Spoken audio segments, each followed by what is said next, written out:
શ્રીમદ રાજચંદ્ર પત્રાંક 254 ચાલે છે.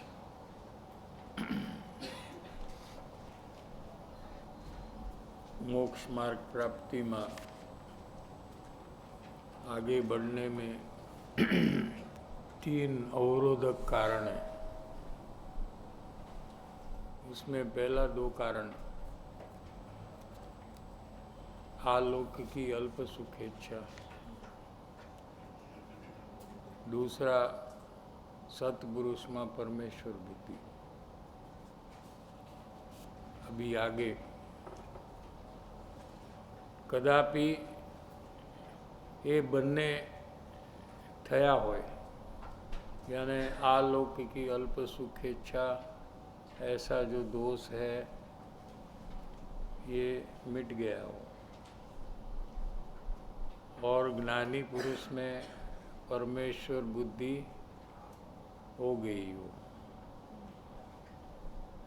ये बन्ने थया होय तथापि वास्तविक तत्व पामवानी कई योग्यतानी ओछाई ने लीधे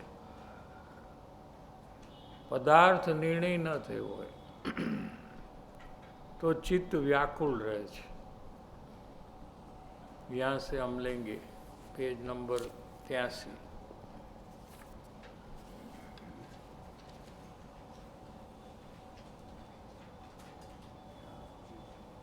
वास्तविक तत्व पामवानी योग्यतानी कंईक ओछाई ने लीधे अंतरंग में एटली ओछप ने लीधे पदार्थ निर्णय न थयो होय तो चित्त व्याकुल रहे छे.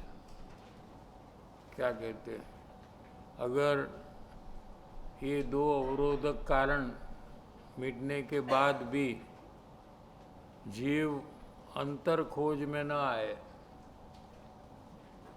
ऐसी योग्यता की ओछाई, योग्यता की कमी. वैसे तो बहुत योग्यतावान जीव है क्योंकि उसको प्रथम संकित हो गया है, लेकिन आत्मा का निश्चय नहीं हुआ है क्योंकि वो अंतर खोज में नहीं आया है. अभी भी ज्ञानी पुरुष के ऊपर परमेश्वर बुद्धि से उसकी नज़र वहीं है, भक्ति में रहता है, लेकिन अंतर खोज में जो आना चाहिए और आत्मा का निश्चय करना चाहिए, इसकी योग्यता की कमी है. अंतरंग में एटली ओछप ने लीधे पदार्थ निर्णय न थयो होय तो चित्त व्याकुल रहे छे. क्यों कि जीव को जो कार्य होना चाहिए वो कार्य नहीं हुआ है, इसलिए उसको व्याकुलता रहती है. और पदार्थ निर्णय से जो चित्त शांति होती है, अनंत शांति ना पिंडनी मुख्यता आवे छे अने जे शांति होय छे ते शांति पदार्थ निर्णय पहला कदी कोई जीव ने होती नहीं. शांत स्वभावी आत्मा जो है, इससे अंश से जुड़कर जो शांति प्रकट होती है, उस प्रकार की शांति निर्णय के पहले नहीं होती है. वैसे तो कषाय बहुत मंद हो गए हैं, स्वच्छंद भी बहुत घट गया है, सुख बुद्धि और ज्ञानी का पहचान का कार्य पूरा हो गया है. लेकिन जितनी आत्मा के निश्चय के कारण से जो शांति होती है, वो क्वालिटी की शांति अभी आई नहीं है. भले मुमुक्षुता में आगळ वध्यो होय तोय एटले पदार्थ निर्णय न होय त्यां चित्त व्याकुल रहे छे. अने एमां जो भूल थई कांई त्यारे मिथ्या क्षमता आवे छे. ये विषय चलेगा अभी। अमुक शांति भी हुई है उसको, लेकिन फिर भी मंद कषाय वाली, मंद कषाय वाली। मंद कषाय जो है, कषाय ये अशांति है, तीव्र कषाय में बहुत अशांति है। जैसे जो आज जीव क्रोध में रहता है उसका मन बहुत अशांत होता है, ठीक है। ऐसे पूजा भक्ति आदि कार्य में जब जीव आता है तो कषाय मंद होने से वो जीव शांत है ऐसा लगता है हमको, क्या। लेकिन जो आत्मा के निश्चय के काल में जो शांति प्रकट होती है वो क्वालिटी की नहीं है। वो उसकी तुलना से अगर देखे, दोनों के बीच में कंपैरिजन करे कि आत्मा के निश्चय के काल में जो शांति प्रकट होती है और पूजा भक्ति आदि के काल में जो शांति होती है, तो पूजा वाली जो शांति है इसमें बहुत आकुलता है, ऐसा अनुभव आता है। समझ में आया कि नहीं? लेकिन मुमुक्षु के पास सिर्फ मंद कषाय वाली शांति है, इसलिए वो क्रोधादि कषाय के तुलना में देखते से उसको लगता है कि मेरे अंदर में बहुत शांति है। दो कषाय में तुलना कर रहा है। हाँ, दो कषाय में तुलना कर रहा है, तीव्र कषाय और मंद। तीव्र और मंद, क्योंकि बाकी का तो उसने देखा नहीं है, देखा नहीं है। और आत्मज्ञान से जो शांति प्रकट होती है वो तो बहुत आगे की बात है। या तो आत्मा का निश्चय हुआ, वो विषय चल रहा है ना, उसके बाद वेद विज्ञान होगा और आत्मज्ञान होगा। तो आत्मज्ञान के काल में शांति का जो सागर है अंदर में, क्या, उसका अनुभव जब होता है तो अंदर में शांति प्रकट हो जाती है, और वो अकषाय शांति है जिसमें कषाय का नाम निशान नहीं है, वीतरागी शांति है वो। और ये सब राग वाली शांति है, कम राग और कम और कम और कम, इस प्रकार है।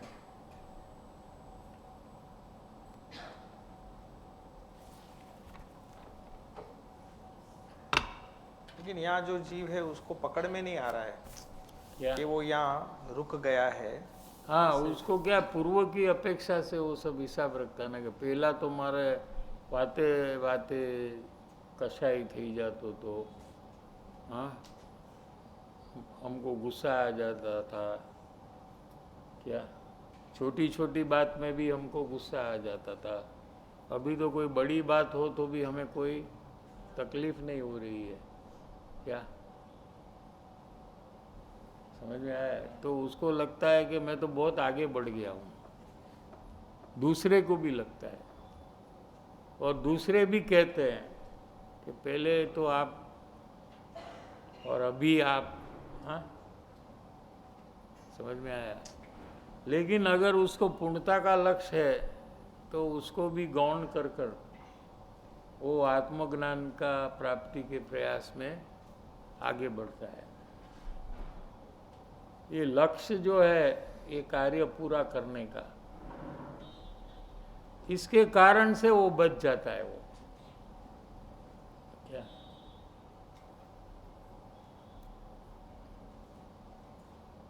85 पेज में बीच में है, કલ્પિત પદાર્થ વિશે સતની માન્યતા હોય છે, જેથી કાળે કરીને અપૂર્વ પદાર્થ એવો જે પોતાનો આત્મા છે એના વિશે પરમ પ્રેમ આવતો નથી। पदार्थ का निर्णय अगर हुआ तो ये लक्षण प्रकट होना चाहिए। જ્યારે સ્વરૂપનું ભાવભાષણ થાય, આત્મ પદાર્થનો નિર્ણય થાય, ત્યારે એ જીવને પરમ મહિમા અને પરમ પ્રેમ આત્માનો આવે છે। समझ में आया? उसके पहले अगर ये कार्य नहीं हुआ है, लेकिन जिनवाणी के आधार से या सत्संग के बोध से आत्मा के बारे में जो जानकारी की है, કે આત્મા તો અનંત શક્તિવાળો છે, अनंत गुण છે, शाश्वत पदार्थ છે, ये जो जानकारी की है क्या, वो जिनवाणी की आधार से और पहचान के बिना, आत्मा का पहचान कर कर जो निश्चय होना चाहिए वो जब तक नहीं हुआ है, वैसा जीव अगर जिनवाणी की जो समझ के आधार से आत्मा ध्रुव છે, ज्ञायक છે, शुद्ध છે, ऐसे विचार से क्या, और वो विचार से आत्मा का निश्चय हो जाएगा, ऐसा जो समझ रहा है, तो ये उसकी एक कल्पना है क्या, भले जैसा जिनवाणी में लिखा है वैसा ही आत्मा है, समझ में आया, लेकिन आत्मा के समीप जाकर आत्मा का जो निश्चय होना चाहिए, तो अपूर्व प्रेम आत्मा के प्रति प्रकट होता है। अगर ऐसा नहीं हुआ तो यहाँ सत्य की कल्पना उसको हो जाती है क्या, और वो कल्पना बढ़ जाए तो वो गृहीत मिथ्यात्व में जा सकता है क्या। तो इसे आप एक विचार कर सकते हैं कि वर्तमान में जो जो ज्ञानी हुए हैं क्या, वो सब अन्य मत में जन्मे हैं। क्या कहा, न्याय समझ में आ रहा है कि नहीं। गुरुदेव किस में जन्मे थे, और ज्ञानी की पहचान हो गई थी पूर्व भाव में, और अन्य मत में जन्मे। हाँ बराबर है ना। बराबर।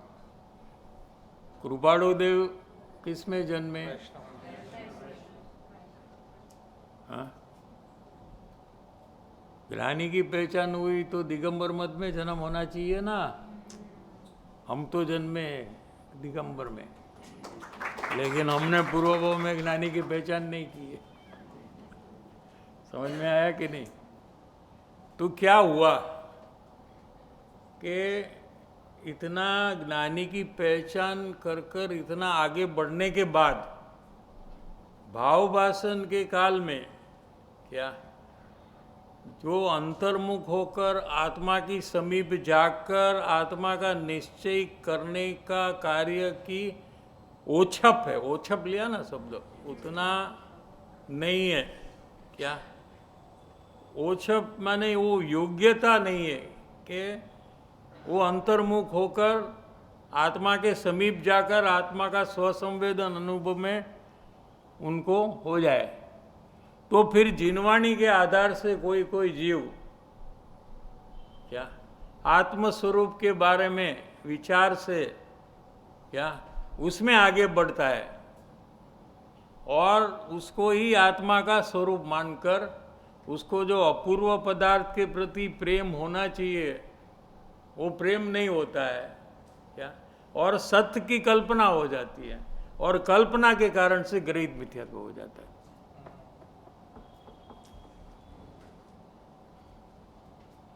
ऊपर में लिया है दूसरी लाइन में, यही पेज में 85 में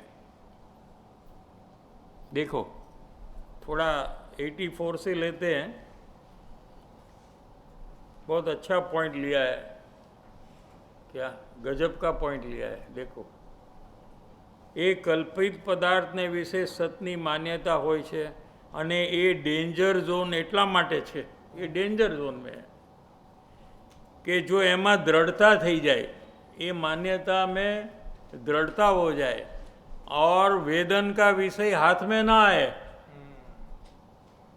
तो दर्शन में तीव्र થાય છે, અને પછી શું લખ્યું છે, तो गृहित मिथ्यात्व में આવી જાય છે। કેવી કેવી बात लखी है। हाँ? कौन सी स्टेज में आकर जीव फिसल जाता है। हाँ? और उसके उदाहरण है गुरुदेव श्री, कृपाणु देव श्री, हाँ? और भाई श्री वैष्णव।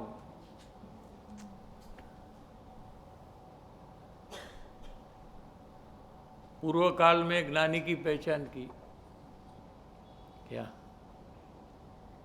लेकिन आत्मा का निश्चय नहीं हुआ था, तो ये भव में गुरु के, ज्ञानी गुरु के योग के बिना अंतर के संस्कार से ही आत्मज्ञान की प्राप्ति कर ली तीनों ने। बोलो, हाँ, भले ग्रहित मिथ्यात्व में थे, परिवर्तन किया, तीनों ने परिवर्तन किया, सच्चे मार्ग में आ गए। कोई गुरु नहीं है, फिर भी अपनी निज शक्ति से स्वयं शास्त्र का अध्ययन किया और ये विषय इसमें आत्मानुभूति का बराबर नहीं है ऐसा नक्की करने के बाद शोध की।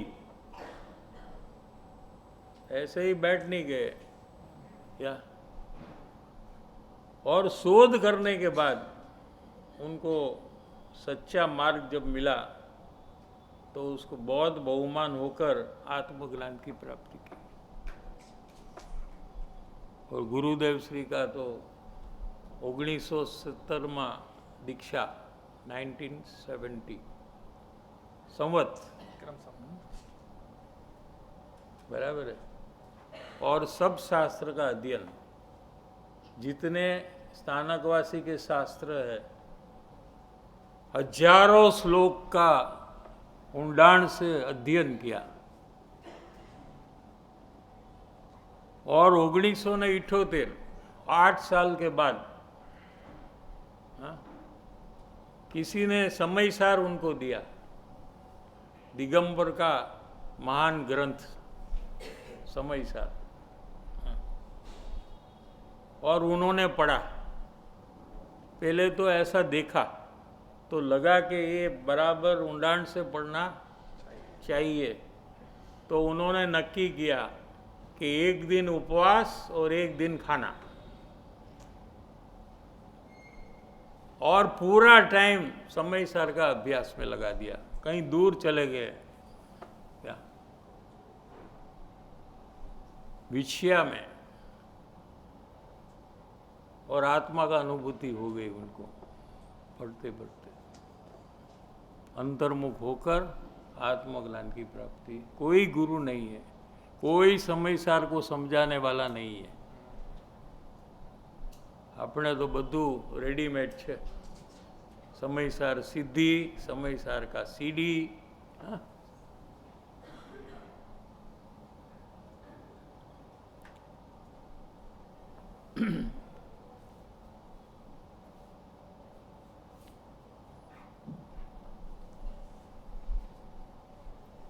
શું કહે છે અહીંયા કે પરમ પ્રેમ આવતો નથી અને એ જ परम योग्यता ની हानि છે।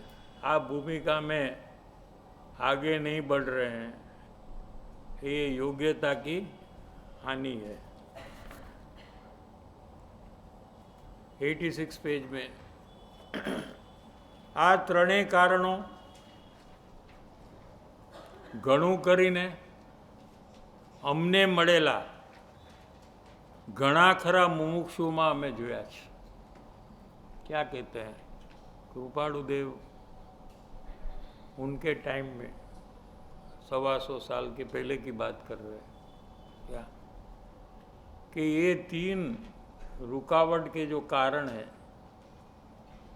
ये जो हमको जो मुमुक्षु मिले वो टाइम पे, मुमुक्षु है ना, अंबालाल भाई, सुभाग भाई, धारसी भाई, ऐसे कितने खंबात के मुमुक्षु जो उनको मिले।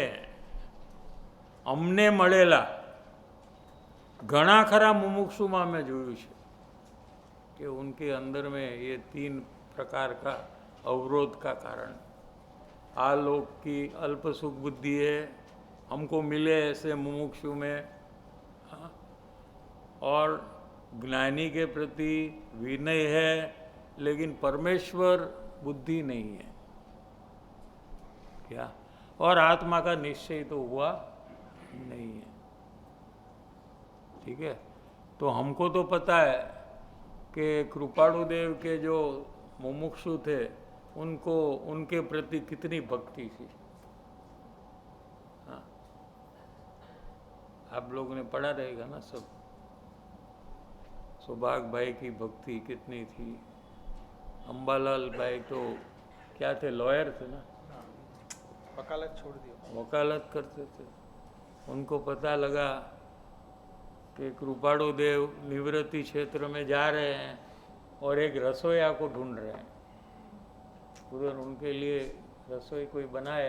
1-2 महीना अगर रहना हो वहाँ, तो होटल में तो खाने को नहीं जाते ना, हाँ? स्विगी या जोमेटो।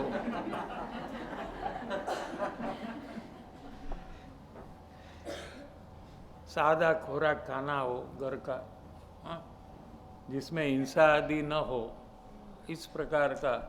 तो कोई रसोईया को ढूंढ रहे थे और मिल नहीं रहा था, और अंबालाल भाई को पता लगा तो खुद रसोईया बनकर गए,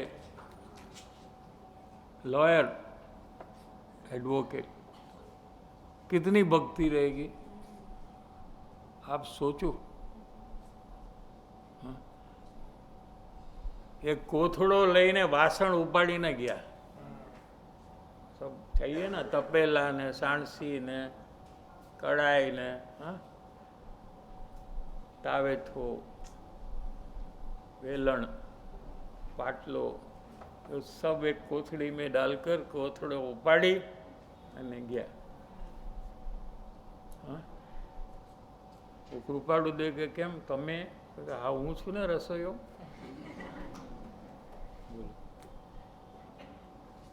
कितनी भक्ति। हाँ? और फिर लघुराज स्वामी, लघुराज स्वामी जब कृपाणु देव को पत्र लिखते थे, हाँ, पोस्ट करते थे जब, तब से हिसाब रखते थे। आज पोस्ट किया, कल शाम को पहुँचेगा। तो कल शाम कृपाणु देव तो तुरंत जवाब देने वाले थे, सबको पता था। अगर कोई कारण है तो अगले दिन ज़्यादा से ज़्यादा। तो हिसाब करते थे कि आज क्या है, अच्छा मंगलवार है तो बुधवार शाम को पहुँचेगा और गुरुवार को वो पोस्ट करेंगे। हाँ, तो यहाँ शुक्रवार को आ जाएगा, शुक्रवार को दोपहर तक तो आ जाना चाहिए। तो पोस्ट ऑफिस में जाते थे, आया कि नहीं। अभी पोस्ट ऑफिस से तो घर में आने में थोड़ा टाइम लगता है ना, वो भी उनको वेट करना पसंद नहीं है। पोस्ट ऑफिस में जा कोई मेरे लिए खत आया कि नहीं, या किसी को भेजते थे चेक करने के लिए क्या। और जब खत आता था तो टेबल ऊपर रखते थे, खोलते नहीं थे। आप टेबल હોય ને એના ઉપર રાખી દી। પછી આપણે મંદિરમાં પ્રદક્ષિણા કરી છે ને 3, એમ 3 પ્રદક્ષિણા કરે, પગે લાગીને પછી પત્ર ખોલે। કેવી ભક્તિ। હા, આવું છે। આવા તો બધા ઘણા મુમુક્ષુનું છે। આપણે 2-3 નામ આપ્યા તમને। શું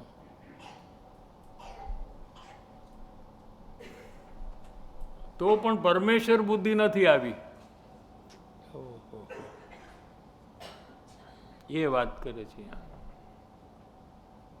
आज तो क्या पोजीशन है उसकी, कंपैरिजन का अगर हम करें। हाँ?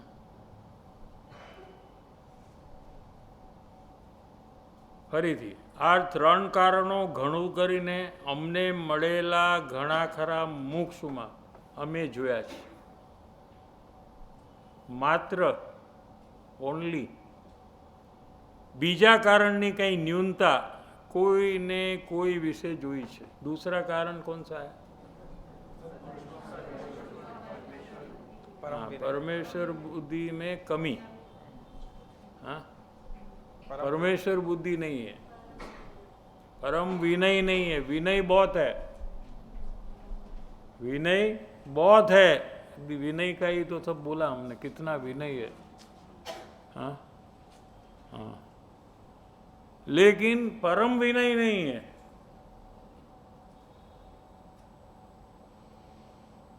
फिर भी वो कारण अच्छा है कहते हैं। जितना पहला और तीसरे में बिगाड़ है, उससे कम बिगाड़, माने उससे अच्छा दूसरा है कि भक्ति बहुत है। ऐसे खुद लिखते हैं कि उनको बहुत भक्ति है, लेकिन परमेश्वर बुद्धि रूप भक्ति नहीं है।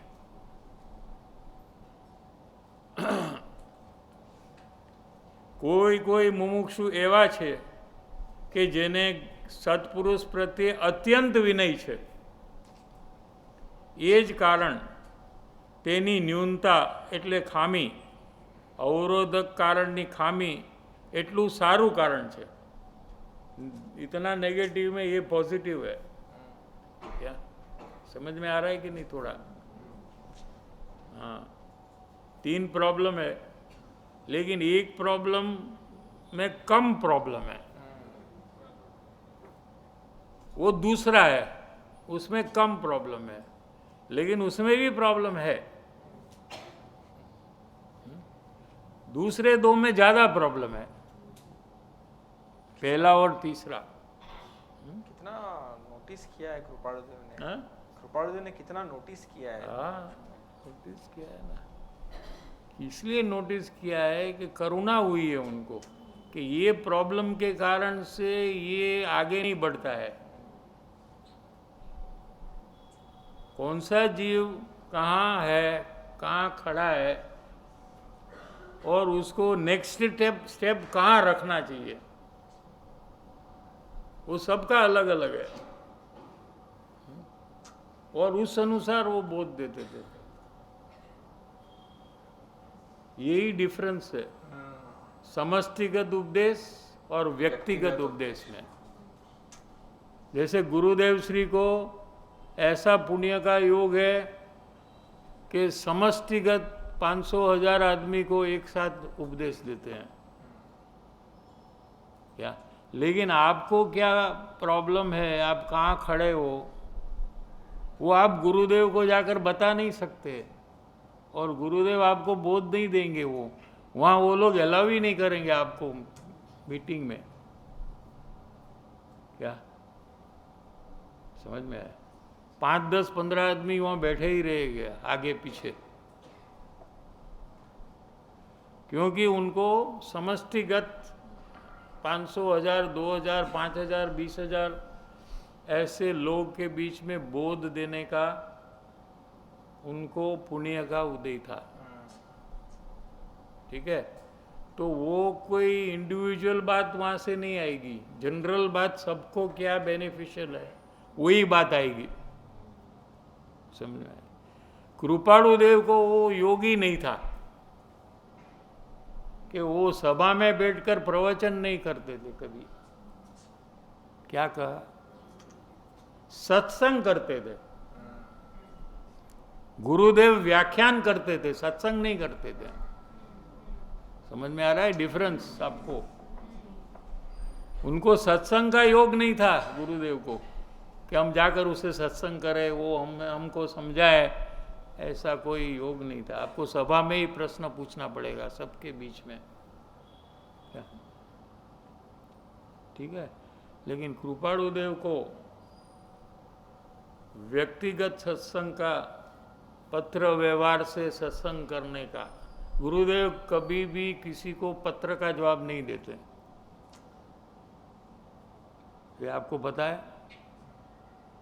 गुरुदेव को कोई भी पत्र आए उसका कभी भी गुरुदेव जवाब नहीं दिया पूरा जिंदगी में, नहीं देंगे। तो हमारा काम नहीं है ये सब करना, एम किया मेरा काम नहीं है ये सब। आपको हित करना है तो आओ और अपना हित कर लो।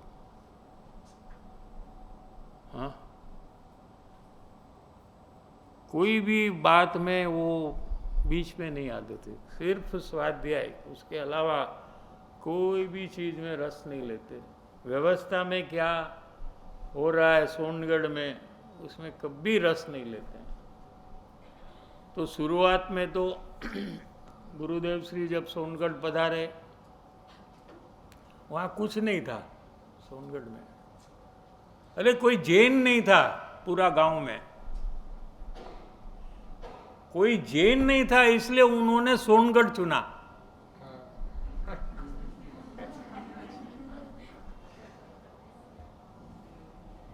क्या?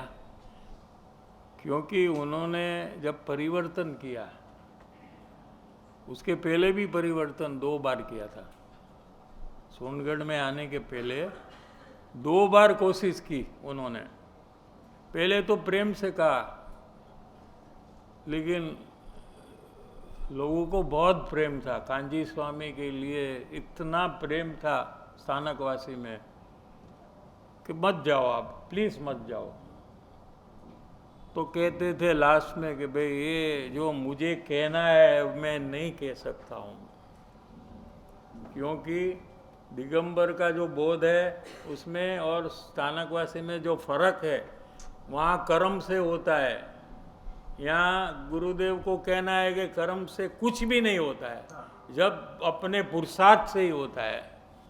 अपने विपरीत पुरुषार्थ से परिभ्रमण कर रहा है और अपना सही पुरुषार्थ से वो मोक्ष चाह रहा है। ये बात वो खुलकर नहीं कह सकते वहाँ।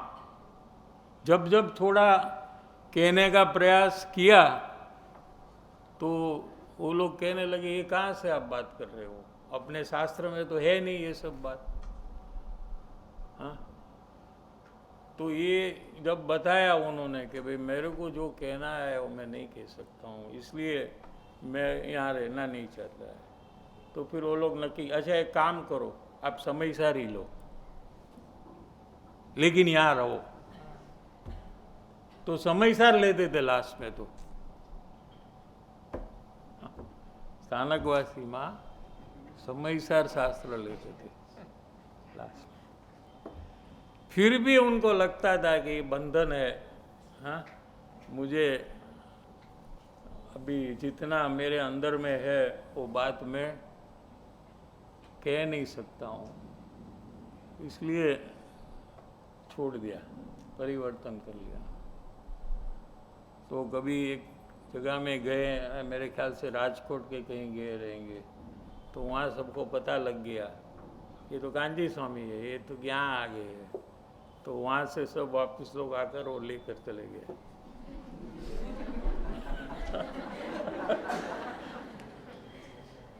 फिर इन्होंने एक प्लान किया कि हमको ऐसी जगह में जाना है कि जैन ही नहीं होना चाहिए, कोई गांव में एक जैन नहीं होना चाहिए। तो पता चला वो गांव का नाम सोनगढ़ है, जहां एक भी जैन न स्थानकवासी, न देरावासी, न दिगंबर, कोई भी नहीं। और किसी को बताए बिना वहां चले गए, 2-4 लोग साथ में चले गए। ऐसे सोनगढ़ में चालू हुआ। फिर धीरे धीरे जब मुमुक्षु बढ़ने लगे तो प्रभावना के कारण से वहाँ बहुत पैसा का डोनेशन भी आने लगा। तो जो ट्रस्टी लोग थे उनको ऐसा हुआ कि अपना स्वाध्याय हॉल होता है ना, आप सबको आपने बनाया ना हैदराबाद, हमारा खुद का स्वाध्याय हॉल होना चाहिए, हमारा खुद का मंदिर होना चाहिए। तो फिर वो स्वाध्याय हॉल, पैसा तो बहुत आता था, तो बनाने का चालू किया। और गुरुदेव को पता लगा कि ये लोग इतना बड़ा खर्चा कर कर बनाने वाले हैं, तो सबको बुलाया ट्रस्टी को।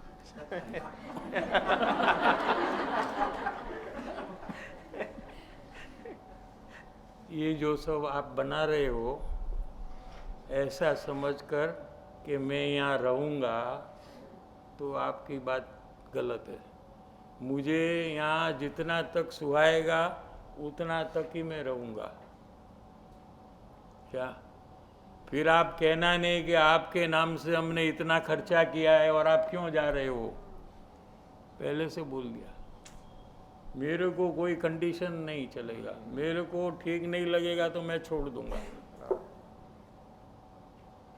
ऐसा समझकर आपको जो करना है वो करो। तो कहे साहब आपको जो करना है करो, साहब आपको रहना है तो रहो, आपकी मर्जी। लेकिन हम चाहते हैं कि आप यहीं रहो। ऐसे कर कर ये सब पूरा सोनगढ़ बना है, ये सब ऐसा। तो ये कोई भी काम में उनको रस नहीं था, यही कहना चाहते हैं। यहाँ से तो चालू हुआ क्या, ये तो बहुत अच्छा काम है ना कि स्वाध्याय हॉल, नॉट इंटरेस्टेड। देखो, क्योंकि उनका पुण्य उदय ही ऐसा था, वो तो तीर्थंकर बनने वाले हैं ना, तीर्थंकर नो जीव છે। इसलिए व्यक्तिगत बोध देने का नहीं हुआ है। और कृपाणु देव एक एक जीव की योग्यता देखकर उसको क्या लाभ होगा वही बात कहेंगे। एक ही प्रश्न 4 आदमी पूछेंगे तो 4 को अलग जवाब देंगे। जैसे डॉक्टर होता है ना, वो पेट का डॉक्टर एक होता है, उस खाली पेट के दर्द को ही देखता है। શું હોય એને શું કહેવાય? गैस्ट्रेंटोलॉजिस्ट। हाँ, એ જ જોવે પેટ પર, એના માથું દુખવાવાળો કોઈ यहाँ नहीं आना। General physician. लेकिन सब कॉमन प्रॉब्लम सबका क्या है? पेट दर्द है। हाँ? लेकिन सबको पहला एक आदमी गया अंदर और वो प्रिस्क्रिप्शन लेकर आ गया, तो हम वो देखकर सीधे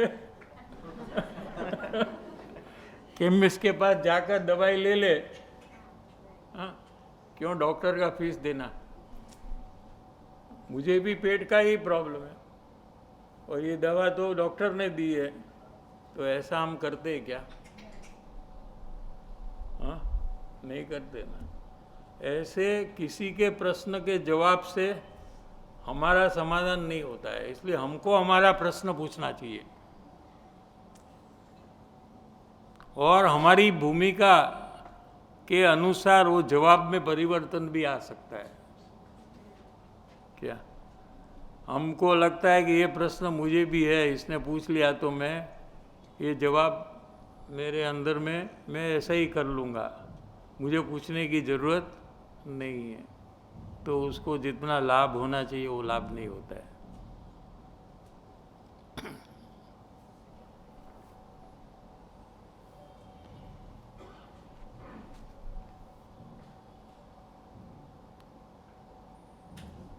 क्या कहते हैं यहाँ देखो, એ જ કારણ તેની ન્યૂનતા એટલે ખામી, અવરોધક કારણની ખામી એટલે સારું કારણ છે।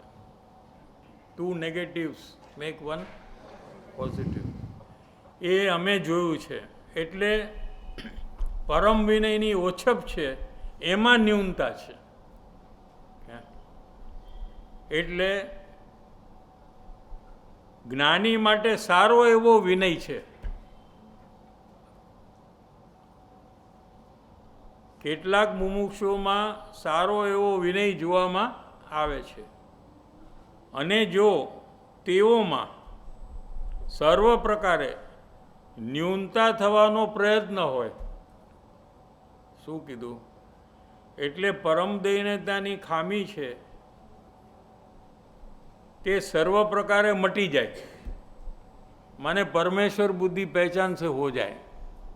क्या ओळखाणनी परम तीव्रता करीने ओळखीने जो परमेश्वर बुद्धि आवी जाए एवो प्रयत्न होय ए जीवोनो, एवो पुरुषार्थ करे ए जीव, सत्पुरुषने ओळखवानो पुरुषार्थ होय तो योग्य थाय एम अमे जाणीए छीए। समझाय छे कि नहीं? अर्थात आगळ वधवानी योग्यता ए जीव में आवी जशे।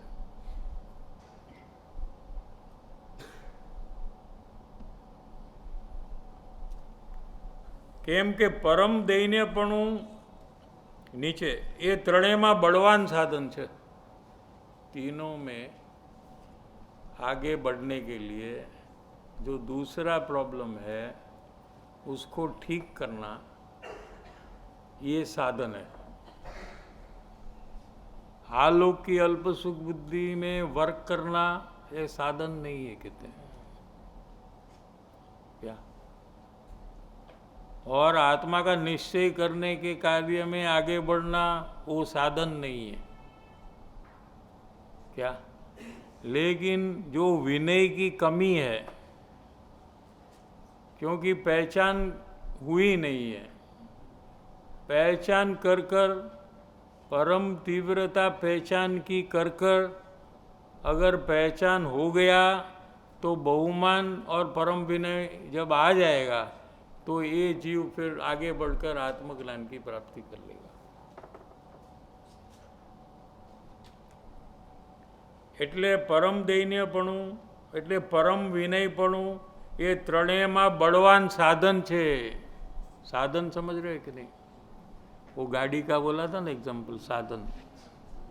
हाँ, अगला कार्य करने के लिए बीच में जो आता है वो साधन है। जैसे सत्संग भवन में आना, ये कार्य करने के लिए घर से गाड़ी में से बैठकर गाड़ी का साधन लेकर आते हैं ना, फिर यहाँ छोड़कर फिर सत्संग भवन में जाते हैं, ठीक है, साधन। तो ये सब प्रॉब्लम को मिटाने का साधन है ये। क्या?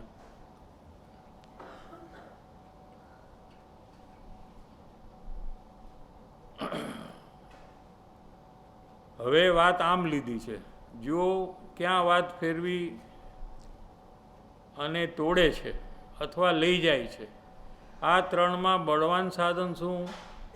એટલે પરમ વિનય આવે, સત્પુરુષની ઓળખાણ, એ મુખ્ય સાધન છે। तीनों में मुख्य माने मेन जो साधन है ये पहचान करना। क्या? पहचान पूर्वक परमेश्वर बुद्धि आना, यही मुख्य साधन है। પછી બીજું આપોઆપ થશે, પછી બધું આપોઆપ થઈ જશે।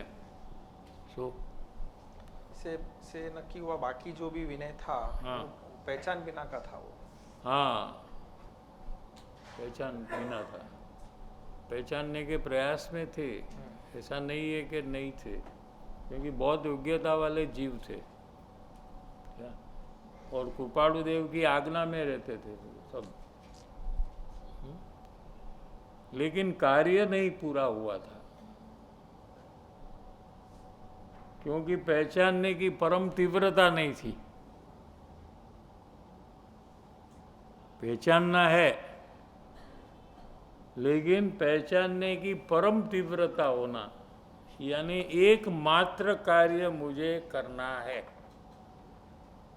समागम के काल में मुझे एकमात्र कार्य करना है, ऐसा जब जीव निश्चय करता है तो उसके उपयोग में एकाग्रता और सूक्ष्मता, सूक्ष्म परिणाम पकड़ने की योग्यता सब प्रकट हो जाती है।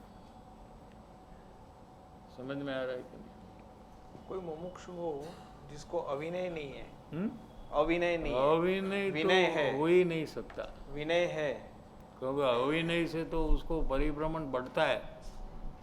ऐसा कार्य तो घबरा जाता है जीव। अगर अविनय भूल से भी हो गया, अगर ये विचार में भी अविनय हो गया तो जीव घबरा जाता है कि अरे मैंने क्या कर दिया ये, क्योंकि उसमें उसको परिभ्रमण दिखता है ना। अविनय नहीं है, विनय है और पहचान नहीं है। हाँ। तो विनय है और पहचान नहीं है, वो मुमुक्षु को वहाँ क्या सावधानी रखनी है या क्या ध्यान रखना है कि जिससे वो पहचान के कार्य में आ जाए?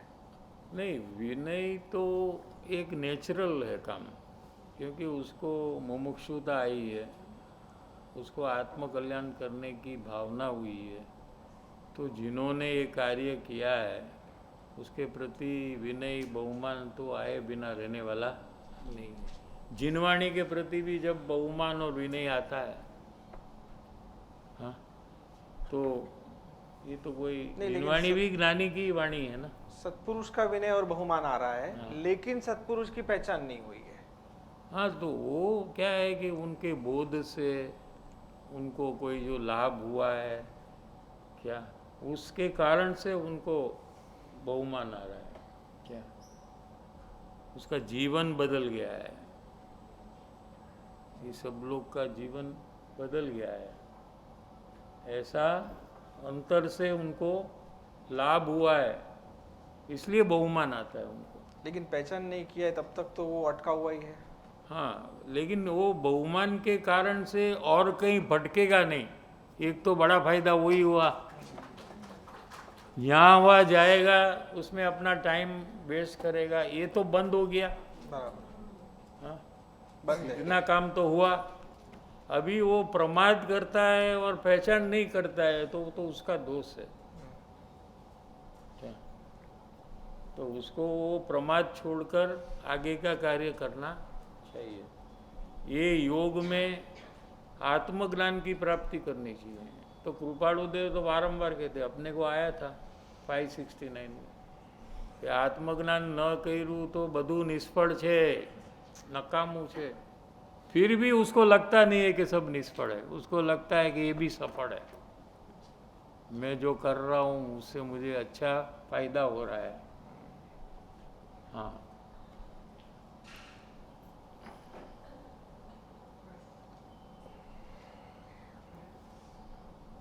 શું કહે છે કે પરમ દૈન્યપણું એ ત્રણેયમાં બળવાન સાધન છે અને એ ત્રણેયનું બીજ મહાત્માના વિશે પરમ પ્રેમાર્પણ એ છે।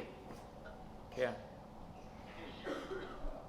બધા ઉપરમાં એકવાર કીધું કે બધા કારણો ટળવાનું બીજ હવે પછી કહીશું। શું પહેલાં એમ કીધું, હવે કહે છે કે ત્રણેયનું બીજ એટલે ત્રણેય અવરોધક કારણ, એને મટાડવાની દવા। बीज એટલે दवा, वो पीने से दर्द चला जाता है। ऐसे तीन अवरोधक कारण ने मटाड़वानी दवा એ મહાત્માના વિશે એટલે સત્પુરુષ પ્રત્યે પરમ પ્રેમ ભાવથી અર્પણતા થવી જોઈએ, તે છે। શું પ્રેમાર્પણ શબ્દ એમની ભાષા શૈલીમાં જ જોવા મળે છે। બીજે કોઈ ગુજરાતી સાહિત્યમાં પ્રેમાર્પણ શબ્દ જોવા મળતો નથી। પરમ એટલે શું કે પૂરેપૂરો, પરમ परम प्रेमार्पण एम है ने शब्द। હવે एक एक शब्दों अर्थ આપણે समझिए। परम प्रेमार्पण में जो परम शब्द है उसका अर्थ पूरे पूरा, जरा भी उसमें कमी नहीं। या जेमा कोई गणतरीनो विषय न होय। गणतरीनो विषय, गणतरी माने हिसाब करना। हिसाब करते ना दो फ्रेंड के बीच में, हाँ हिसाब होता है ना। लास्ट टाइम हम लोग घूमने गए थे तो मैंने बिल दिया था। किसने? आईपी। अभी आपका टर्न है। हाँ, अभी आपका खर्चा आधा हुआ है तो 2 बार आपको हमको बाहर ले जाना पड़ेगा।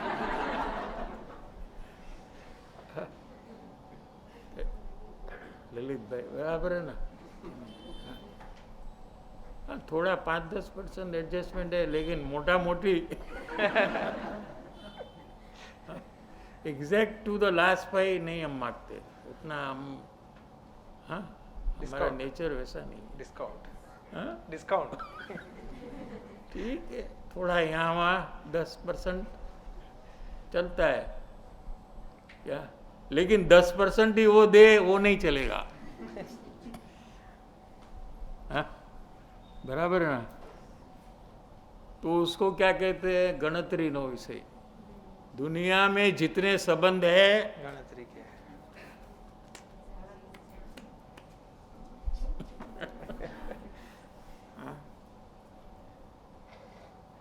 बोल दे, बोले और आगे।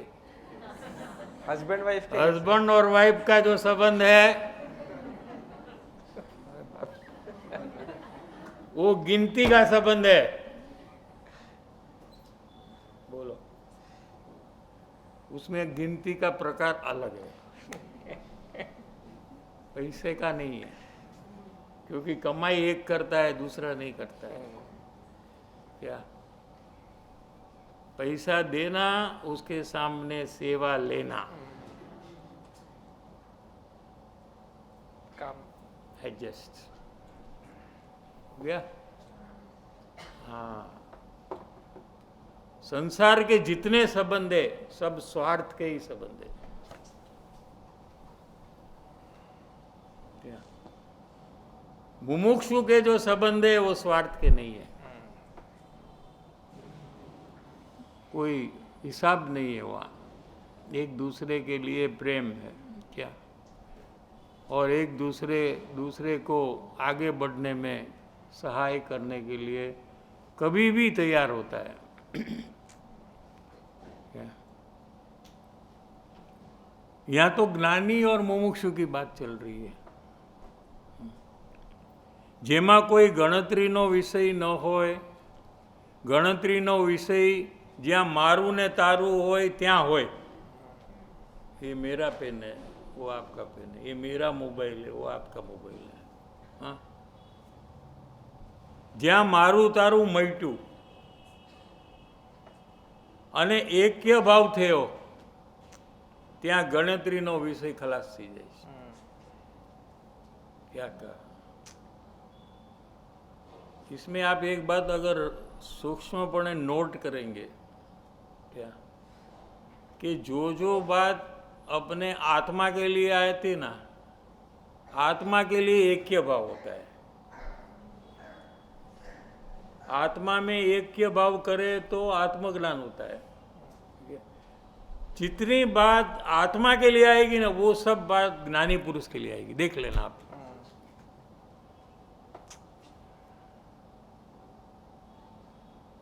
समझ में आया?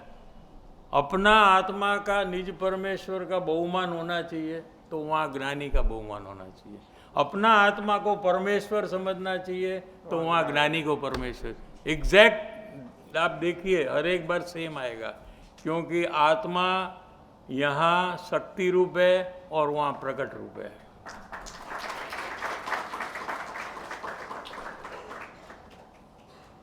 कोई भी जिनवाणी के कथन में आप चेक करिए, जितना महिमा अपने आत्मा का रहेगा उतना ही महिमा ज्ञानी का रहेगा, डिग्री टू डिग्री।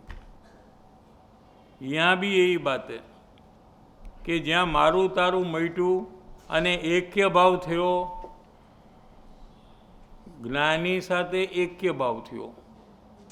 ये मेरा वेल्थ है, ये मेरा गाड़ी है, ये मेरा बैंक बैलेंस है, ये उनका है, ऐसा जो गणतरी का हिसाब खत्म हो गया। ये परम प्रेमार्पण है। लो आવું છે। 470 पत्र में एक पत्र है, थोड़ा देख लेते हैं। 470 પૂરું થઈ જશે અહીંયા આજે।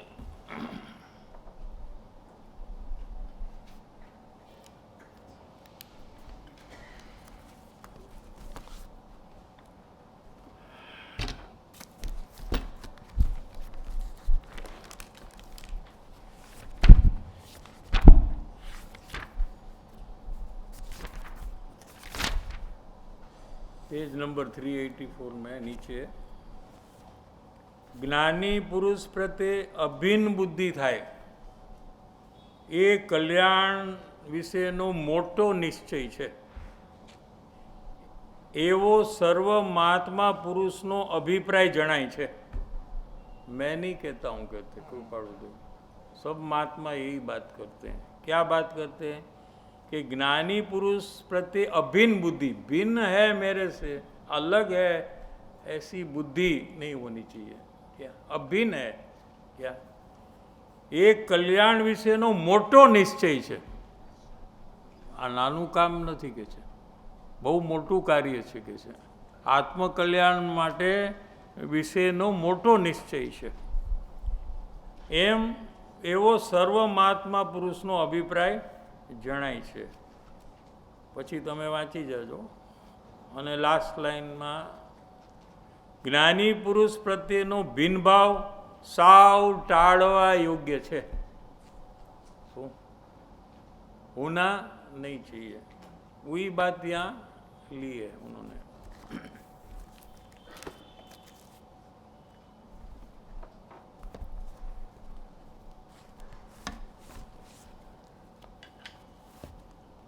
પરમ પ્રેમાર્પણ ભાવ જ્યારે સત્પુરુષ પ્રત્યેના પરિણામનો પ્રવાહ ઉત્પન્ન થાય, परम प्रेम का प्रवाह जब उत्पन्न होता है ત્યારે એ ત્રણેય કારણો ટાળવાનું બીજ એ પરમ પ્રેમાર્પણ ભાવમાં આવી જાય છે। ક્યાં પરમ દૈન્યતા આવે એટલે પરમ વિનય જ્યારે આવે, દૈન્યતાની ન્યૂનતા જવાનું જ્યારે બને એટલે ઓછપ મટી જાય, જ્યારે પૂરેપૂરી ન્યૂનતા ખલાસ થઈ જાય ક્યાં ત્યારે એ જીવને પરમ પ્રેમ ઉત્પન્ન થાય છે। પરમ પ્રેમાર્પણ ઉત્પન્ન થાય ત્યારે સમજવું કે પરમેશ્વર બુદ્ધિએ પરમ પ્રેમાર્પણ આવે તો સમજવું કે હવે પરમ વિનયની ખામી નથી। પરમેશ્વર બુદ્ધિએ પરમ પ્રેમાર્પણ જ્યારે આવે ત્યારે એમ સમજવું કે હવે પરમ વિનયની ખામી મટી ગઈ છે।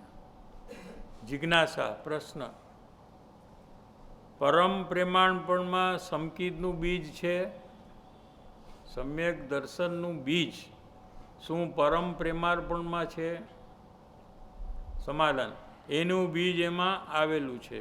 જો આ વસ્તુ આવી જાય तो पेली क्षतियों तो सहज जवानी, माने आलोक की अल्प सुख इच्छा और आत्मा का निश्चय नहीं हुआ है, ऐसी जो कमी क्षति ये तो फिर मिट जाएंगी। इसमें क्या है कि एक बाजू अधिक झुकने से सर्व बाजू से उड़ जाता है। क्या कहते हैं? वैसे मुमुक्षु को संसार का आकर्षण बहुत होता है क्या, और आकर्षण के कारण से संसार के पदार्थ के ऊपर वो झुकता है क्या। तो बीच में सीधा कोई आत्मा में झुकने का कार्य नहीं होता है। क्या कहा? संसार में जो झुका हुआ, संसार के आकर्षण में प्रेम में जो रहता हुआ जीव, वो उसको छोड़कर सीधा आत्मा का प्रेम उसको हो जाए ऐसा बनता नहीं है क्या? समझ में आ रहा है कि नहीं? उतना पर्याय में जोर नहीं है कि वहाँ से सीधा अपना आत्मा का उसको बहुमान प्रेम और महिमा और स्वानुभव हो जाए। तो फिर बीच में प्रेम शिफ्ट होता है क्या? पहले प्रेम खत्म नहीं होता है। पाप के निमित्तों वाले व्यक्ति से प्रेम हटकर ज्ञानी के प्रति प्रेम आ जाता है। समझ में आ रहा है? और ज्ञानी को दर्शन मोह का जिसने नाश किया है, ऐसा व्यक्ति का ऊपर परम प्रेम आने से उसका दर्शन मोह कर्म जो है वो टूटने लगता है और नाश होने की तैयारी में आ जाता है। ये इसका एक विज्ञान है। जितने ज्ञानी हुए सब यही प्रकार से हुए, तीनों काल में यही मार्ग है और कोई रास्ता आत्मज्ञान की प्राप्ति का नहीं है।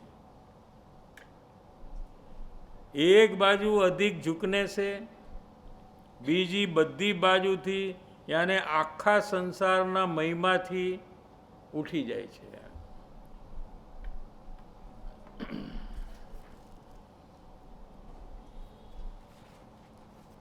88 पेज में मुमुक्षु जीव परम प्रेम वाला अर्पणता वाला परिणाम थया, खरेखर तो ये निर्मलता ले छे, उसकी जो मलिनता जो है वो परम प्रेम के कारण से नष्ट होने लगती है, और मुमुक्षु की भूमिका की जो निर्मलता है वो उसको यहाँ प्रकट होती है। प्रेम दे छे तेनी सामे निर्मलता લે છે। માલ લેતો જાય છે એ નિર્મળતાના કારણે એને પોતાના સ્વરૂપનું ભાવ વાસન આવે છે। क्योंकि जो निर्मलता बढ़ती है तो वो निर्मल जो ज्ञान है उसमें अपना आत्म स्वरूप झलकता है, ऐसी योग्यता उसमें प्रकट हो जाती है। टाइम થઈ ગયો છે, કાલે લઈશ। अभी 1 मिनट ब्रेक लेंगे, उसके बाद 3 क्वेश्चन यहाँ से लेंगे, कुछ क्वेश्चंस ऑनलाइन लेंगे।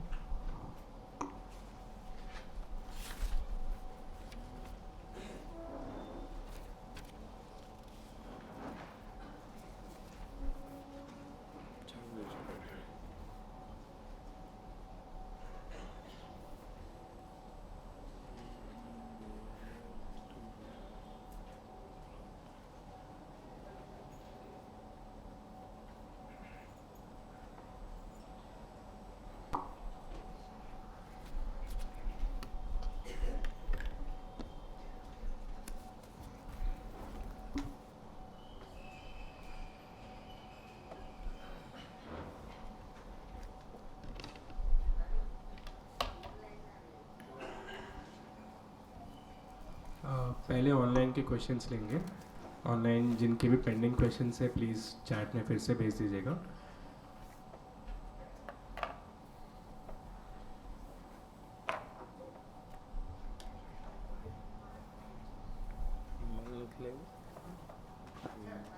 अच्छे से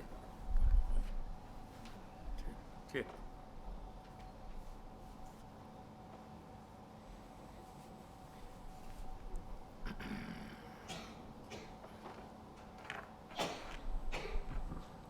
मंजूषा बेन बालाघाट का प्रश्न है, साहिब जी पहली बार 4 दिन का शिविर अटेंड करें तो हर रोज़ एक एक प्रयोग की बात आ रही है, वह करने में मेरे को डिफ़िकल्टी हो रही है, समझ नहीं आ रहा है कि पहले स्टार्टिंग कहाँ से करूं।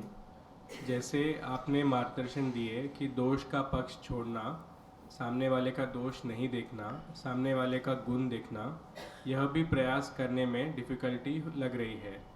दूसरे प्रयास करने में फोकस कैसे करूं, प्लीज़ मार्गदर्शन दीजिए। तो मुमुक्षु का संग में रहकर अगर मुमुक्षु की मदद ले, क्योंकि वो लोग करते हैं ना तो दूसरे मुमुक्षु, तो उससे उसको सहाय ले सकते हैं क्या। क्योंकि प्रयोग जो है वो कोई थियरी से समझाने से, हाँ, रोटी गोल बनानी है तो कितना जोर देना चाहिए वेलन में, समझाओ क्यों। हाँ, गाड़ी चलाते सडनली कोई आदमी आ जाए, कितने किलोमीटर की स्पीड और उसकी स्पीड कितनी, तो कितना ज़ोर से ब्रेक मारे, वो कैसे समझाए, कैसे समझाए। हाँ, समझा सकते नहीं। तो समझाने का तरीका क्या है कि उसको बोलो बाजू की सीट में बैठ, मैं चलाता हूँ, तू देख देख ये किलोमीटर 40 में चल रही है, वो आदमी आ रहा है, देखो मैं क्या कर रहा हूँ। तो ऐसा देखते देखते वो सीख जाएगा।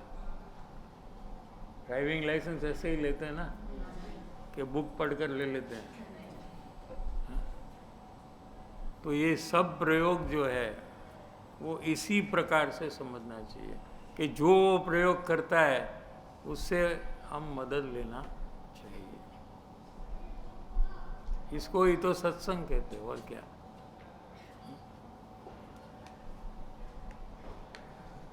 नेक्स्ट क्वेश्चन चेतना बेन का है, विनीत भाई आप प्ले करेंगे। तब तक दूसरा क्वेश्चन लेते हैं। रेडी?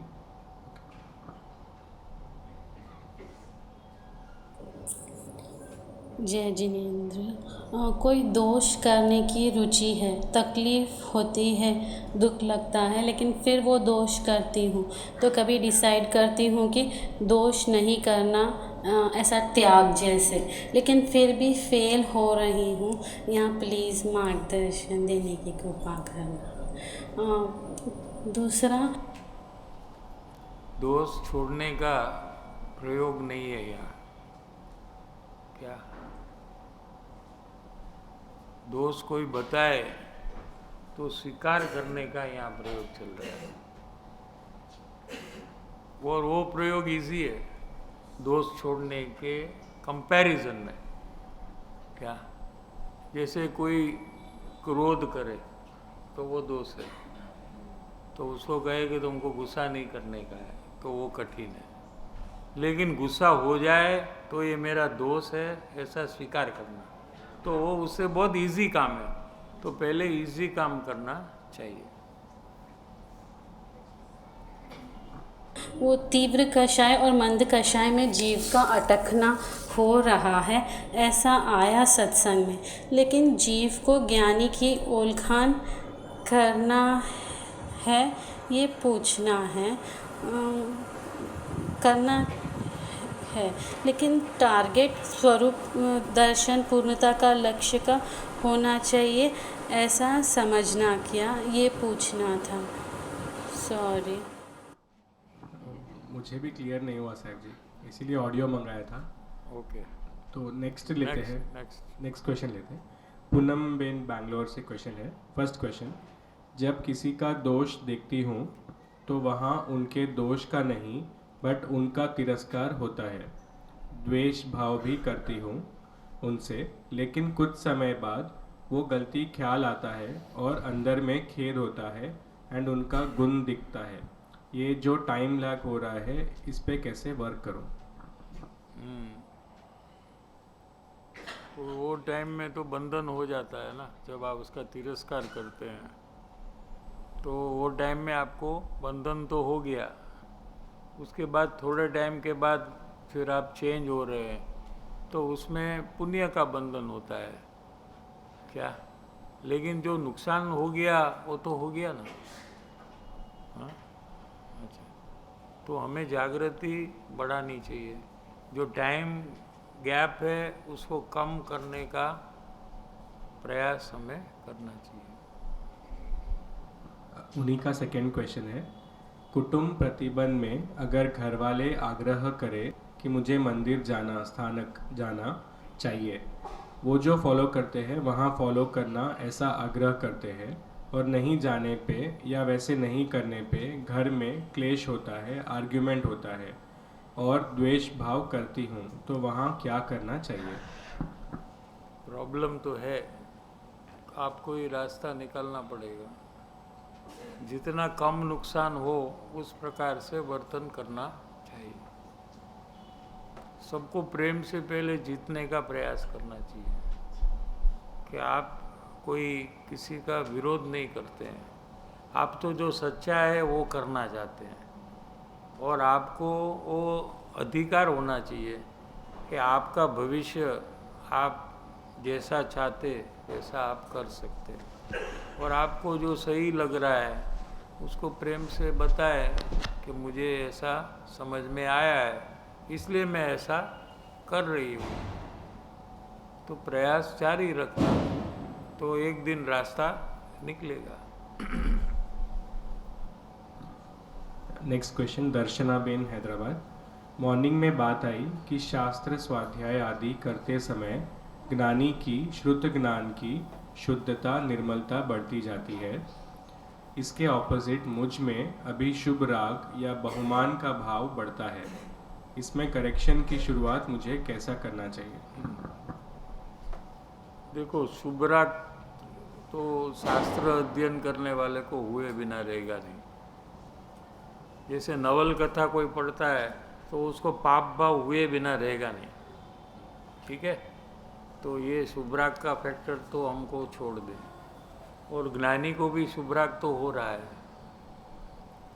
ठीक है, बाकी जो बहुमान का जो भाव है जिनवाणी के बोध से, समझ करने से जो बहुमान होता है जीव को, तो वो बहुमान जाकर उसका दर्शन मोह को तोड़ता है, तो वो सम्यक्त्व के नजीक आता है, सम्यक्त्व प्राप्ति के लिए पात्र होता है। वो अपने को 249 में आया था, अगर आपको याद है, पत्रांक लिया था ना आपने, वहाँ से बोला था, याद है कि नहीं? देखो फिर से लेते हैं, तो बारंबार लेंगे तो पक्का होता है।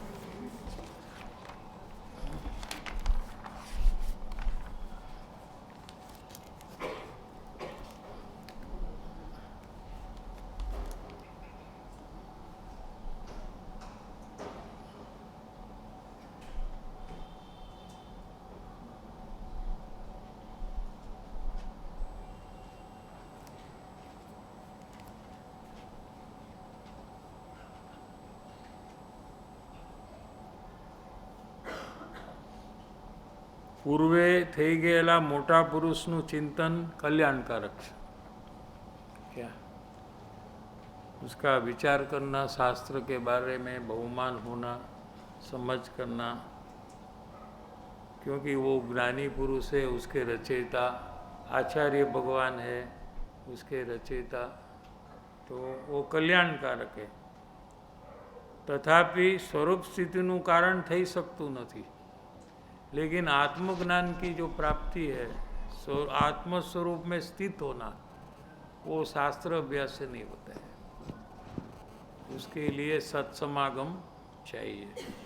तो शास्त्र अभ्यास में आपको दर्शन मोह टूटे, इस प्रकार से आपको शास्त्र अभ्यास करना चाहिए। आपका टारगेट वो होना चाहिए, शुभ भाव बढ़ाने के लिए नहीं। समझ में आ रहा है कि नहीं? तो दर्शन मोह कैसे टूटेगा कि अगर आप समझने का प्रयास करेंगे और समझने के कारण से आपको जो बहुमान होगा, वो बहुमान है ये दर्शन मोह रहित जीव का है, क्योंकि उसके रचयिता ज्ञानी मुनिराज है, जिन्होंने दर्शन मोह का नाश किया है। क्या तो वो भाव से आपका दर्शन मोह भी मंद होने लगता है, ऐसा उसमें बड़ा लाभ है।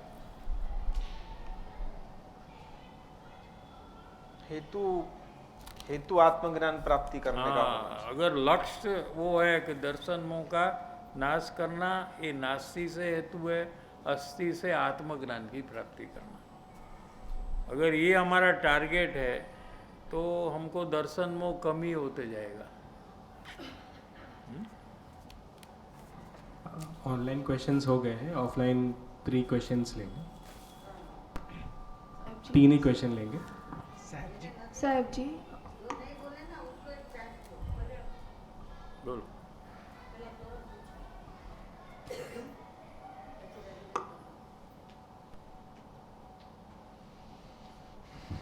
साहब जी, अभी जो बात आई ज्ञानी में एकत्व की बात आई, ऐक्य भाव, ऐक्य भाव, मैंने नहीं समझ में आ रहा है, बिकॉज आत्मा में एकत्व करना, ऐक्य भाव समझ में आता है, ज्ञानी की महिमा भी समझ में आती है, बट ज्ञानी में ऐक्य भाव का मतलब यानी लिया ना, उसके बाद में मारू तारू एवी गणतरीનો વિષય નીકળી જાય। ऐक्य भावમાં શું થાય છે કે મારું તારું એ બધું વી જાય ત્યારે ऐक्य भाव થાય છે। समझ में आ रहा? तो ये मेरा है, ये मेरा है इसलिए आपका नहीं है, आपका है वो मेरा नहीं है, ऐसा जो भिन्न भिन्न भाव है वो निकल जाता है। ये समर्पण भाव जो आता है, ऐसा भाव, वो ऐक्य भाव है। સાહેબજી એ પછી એનાથી જ્ઞાનીની મહિમાનો કેવી રીતે લિંક? એ છોડવું બહુ અઘરું છે ને, એ પોતાની એક વસ્તુ છોડવામાં કેટલી તકલીફ પડે છે। હા? આપણે પોતાની એક વસ્તુ છોડવા તૈયાર છીએ? हाँ, ये तो सब भाव, सब चीज कोई भी हो, क्या तो ये तो उतना इजी नहीं है, आप समझ रहे हैं ऐसा।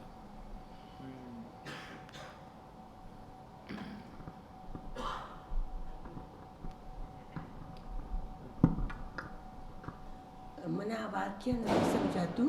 જેટલો મહિમા મને મારા આત્માનો છે એટલો જ મને જ્ઞાનીનો આત્માનો હોવો જોઈએ. હું એમ સમજુ છું. ના, જેટલો જ્ઞાનીનો મહિમા છે એટલો જ પોતાના આત્માનો મહિમા. હા, ઓ જ્ઞાનીનો કેટલો મહિમા છે એ પોતાને ખબર પડી જાય. આત્માનો મહિમા કેટલો છે એમાં પોતે વધારીને જ કરશે. પોતાના માટે વધારશે, બીજાના માટે ઘટાડશે. બરાબર ને? તો એ રીતે માપ નથી. જ્ઞાનીનો જેટલો મહિમા છે, degree to degree, percentage to percentage, એટલો જ પોતાના આત્માનો મહિમા છે.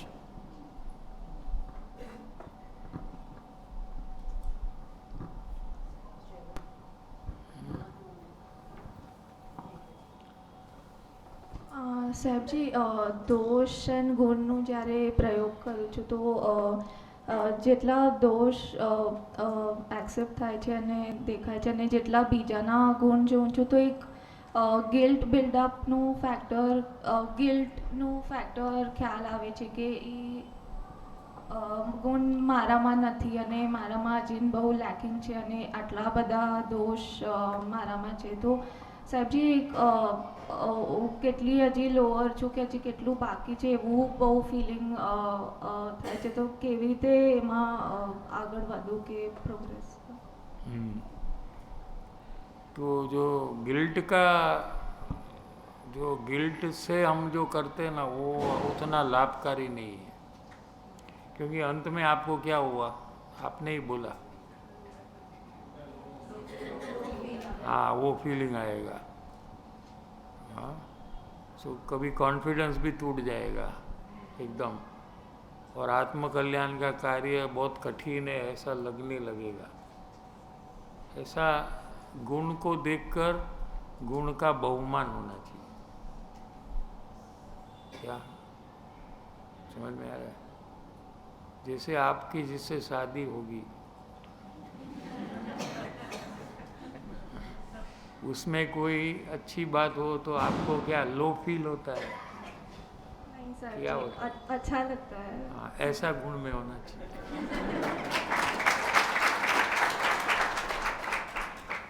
तो क्या होगा? यहाँ तो कुछ नहीं होगा, लेकिन वो गुण आप में प्रकट हो जाएंगे. और कब प्रकट होंगे वो आपको पता नहीं लगेगा. गुण के दूसरे के गुण के बहुमान से अपने अंदर में गुण प्रकट हो जाते हैं. इतना सिंपल रास्ता है. लेकिन जलसी करने से या अपने बारे में कॉन्फिडेंस तोड़ने से ये नेगेटिव साइड में चला जाता है. डिप्रेशन में भी जा सकता है. वो रास्ता हमें अपनाना नहीं है. गुण देखे तो वाह, ये आ करे, ये गुण आनाમાં હોય તો सारू लागे साहब. हाँ, बस तो वही याद रखना. हर एक बार आप इसका एग्जाम्पल लेकर समझना. Yes sir. હા, સારું જેવું લાગ્યું એટલે એને અંદરમાં ગુણ પ્રગટવાની એ સેકન્ડથી ચાલુ થઈ જાય. જે સેકન્ડે સારું લાગ્યું એ સેકન્ડથી એમાં પરિવર્તન ચાલુ થઈ જાય. અમુક કાળ પછી એ ગુણ એનામાં આવી જ ગયો હોય એવું મેજિક થશે. યસ, થેન્ક યુ સાહેબજી. હું જેલસીનું ને મિસ્ટેક કરું છું, ખ્યાલ આવી. ઓકે,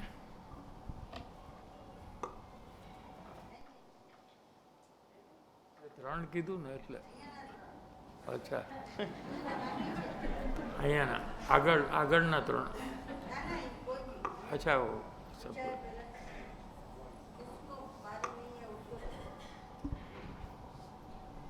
સાહેબજી, જે જ્ઞાની પ્રત્યેની ભક્તિની વાત આવી કે અંબાલાલભાઈની ભક્તિ અને એડવોકેટ હતા તો બી રસોઈયા બની ગયા અને રઘુરાજ સ્વામીની બી હતી. તો એવી ભક્તિ સાહેબજી મારામાં નથી, લેકિંગ છે. તો હું શું પ્રયાસ કરું કે અહીંયા બી મુમુક્ષુઓને જોઉં છું તો મારા કરતાં ઘણા ભક્તિમાં આગળ છે બધા. તો શું પ્રયાસ કરું સાહેબજી? તો બહુમાન તો ક્યાંક ને ક્યાંક છે તમને. અહીંયા નથી તો બીજે છે, સંસારિક પદાર્થમાં છે, તો પછી ત્યાં વિચાર કરવો જોશે કે આ બધા પદાર્થો પૂતગલ છે. હા, મને આના સંબંધે જે પરિભ્રમણ થાય છે એવા બધી વસ્તુઓ અને વ્યક્તિઓનો મને બહુમાન કેમ છે, એવું નુકસાન હું શું કામ કરું છું, એમ પોતાને પૂછવું. એટલે એ બહુમાન છે એ તમારું ઘટશે અને એમના કોઈથી મને કાંઈ લાભ જ નથી. મને જે પણ મળશે એ મારા પુણ્યથી મળશે અને જે પણ નહીં મળે એ મારા પાપને કારણે નહીં મળે. આ દુનિયામાં કોઈના બહુમાનથી મને કાંઈ પણ લાભ નથી. એટલે એ બહુમાનની વ્યર્થતા, નિરર્થકતા જો આપણા જ્ઞાનમાં ખ્યાલમાં આવે તો પછી બહુમાન તૂટવામાં બહુ વાર નથી લાગતી અને પછી અહીંયા બહુમાન આવે છે. Thank you sir.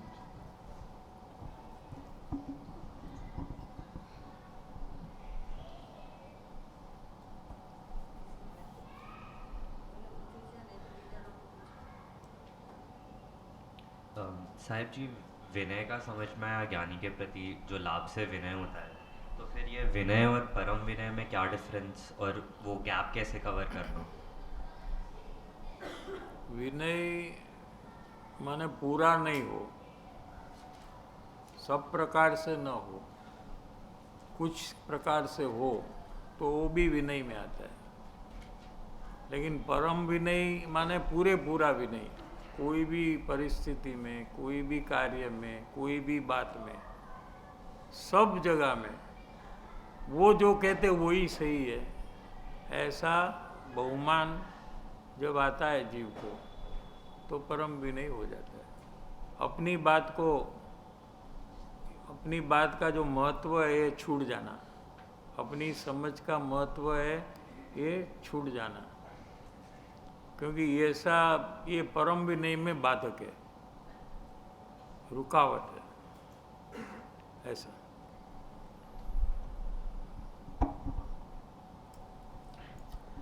साहब जी, जो आज अभिन्न बुद्धि की बात आई तो मेरे में देख रहा हूँ तो वैसी अभिन्न बुद्धि नहीं है. एक तो गंतरी भी करता हूँ और दूसरा जो भी मेरा है वो गुरु का ही है, वैसा नहीं रहता है, वो मेरा है. दोनों फैक्टर्स से कमी लग रही है, तो उसमें कैसे मैं आगे करूँ?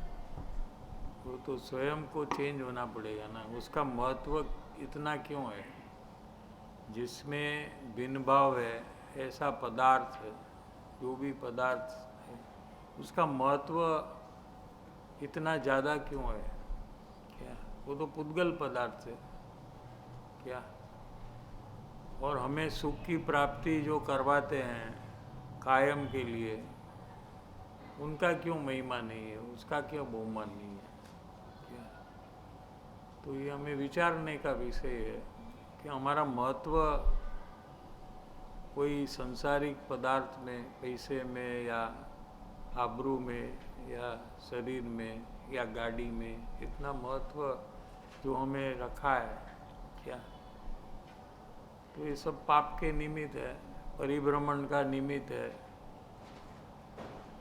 उसका महत्व के कारण से हमारा ज्ञान वहीं रुक जाता है. ठीक है, ये विचार से सब चेंज कर सकते, बाकी तो समझ में ही गलती है ये तो. साहब जी, दूसरा गिनती भी है, कुछ करता हूँ या कुछ सेवा, तो उसकी गिनती भी मैं करता हूँ, तो वो भी दोष कैसे? बहुत बड़ा दोष है, बहुत महादोष है. रिटर्न में कुछ अपेक्षा नहीं रखना चाहिए. सेवा करने के बाद रिटर्न में मुझे कोई इम्पोर्टेंस दे, ऐसा भी महत्व ये नहीं होना चाहिए. थैंक यू साहब जी. आप बोले तो उतना बड़ा दोष ले भी नहीं रहा था, आप बोले तो बहुत बड़ा दोष. हाँ, बहुत बड़ा दोष है. वो करने के काल में, सेवा करने के काल में जागृति रखना. नहीं रखेंगे तो ये अपेक्षा हो जाती है कि मैं ये जो कर रहा हूँ इसके रिटर्न में मुझे कुछ नहीं चाहिए. ऐसे निस्वार्थता में सेवा में आना चाहिए। हाँ, तो ऐसा प्रयास करेंगे तो हो जाएगा, उसमें कोई तकलीफ नहीं है।